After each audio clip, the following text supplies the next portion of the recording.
Une personne accusée d'une infraction peut être libérée de prison dans l'attente de son procès. Cela s'appelle une mise en liberté sous caution. Dans l'ordonnance de mise en liberté, un juge peut exiger qu'une personne assume la responsabilité de l'accusé. Cette personne s'appelle une caution.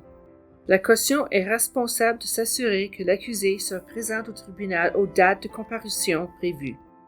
Elle doit également s'assurer que la personne accusée respecte les conditions rattachées à l'ordonnance de mise en liberté sous caution.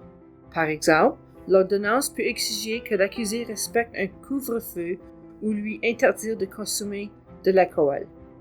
Si, pendant que vous êtes sa caution, l'accusé ne se présente pas au tribunal à la date d'audience prévue ou ne se conforme pas aux conditions de mise en liberté sous caution, vous pourriez être tenu de payer le montant fixé dans l'ordonnance. Vous ne devriez pas accepter de vous porter caution si le paiement du montant précisé dans l'ordonnance risque de causer des difficultés financières à vous ou à votre famille. Être une caution est un engagement sérieux. Si vous êtes accepté comme caution, vous devrez signer un document attestant que vous paieriez une somme précise si l'accusé ne se présente pas au tribunal aux dates prévues ou si l'accusé ne respecte pas les conditions de mise en liberté sous caution. Vous ne devriez pas accepter d'être une caution si vous n'êtes pas sûr de pouvoir superviser l'accusé jusqu'au procès. Votre responsabilité en tant que caution subsistera jusqu'à ce que l'accusé soit acquitté ou encore déclaré coupable et condamné. Cette responsabilité peut durer des mois, voire des années.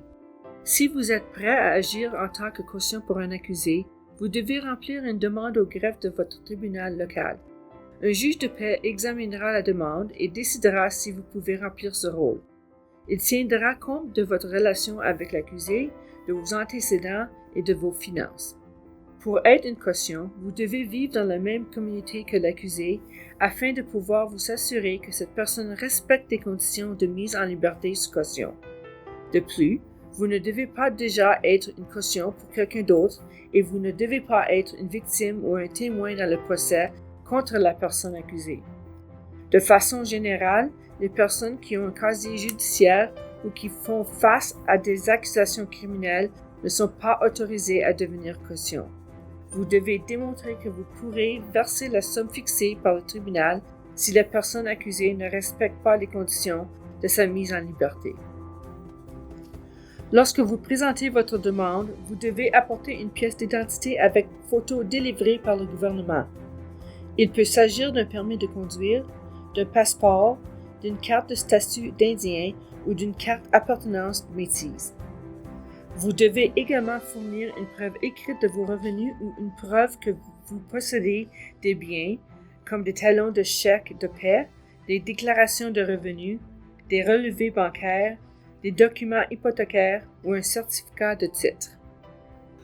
Le juge de paix examinera votre demande et vous expliquera les conditions de la libération. Si vous êtes accepté comme caution, vous devrez signer un affidavit confirmant l'exactitude des renseignements fournis dans votre demande. L'accusé sera maintenu en détention jusqu'à la fin de ce processus. Si à tout moment vous n'êtes plus disposé ou en mesure d'être caution, vous avez deux options.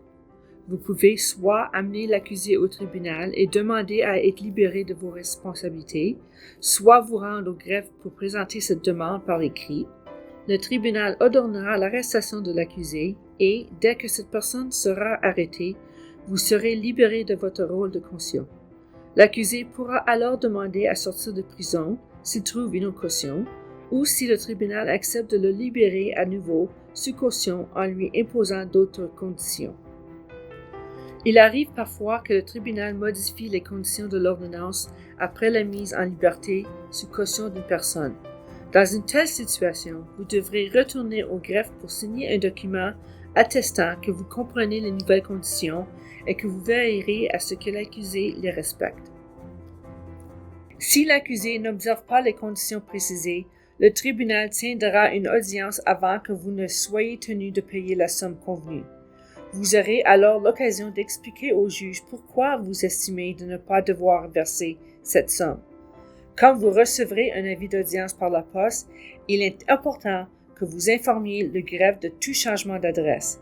Si vous ne communiquez pas votre nouvelle adresse au tribunal et que vous ne recevez pas cet avis, l'audience pourra se tenir en votre absence et le juge pourra ordonner le paiement de la somme sans entendre vos explications. Cette ordonnance du juge ne peut être portée en appel. Votre décision de devenir caution ne doit pas être prise à la légère. Avant d'assumer cette responsabilité, vous devez avoir la certitude que l'accusé respectera les conditions de sa libération et se présentera au tribunal aux dates prévues.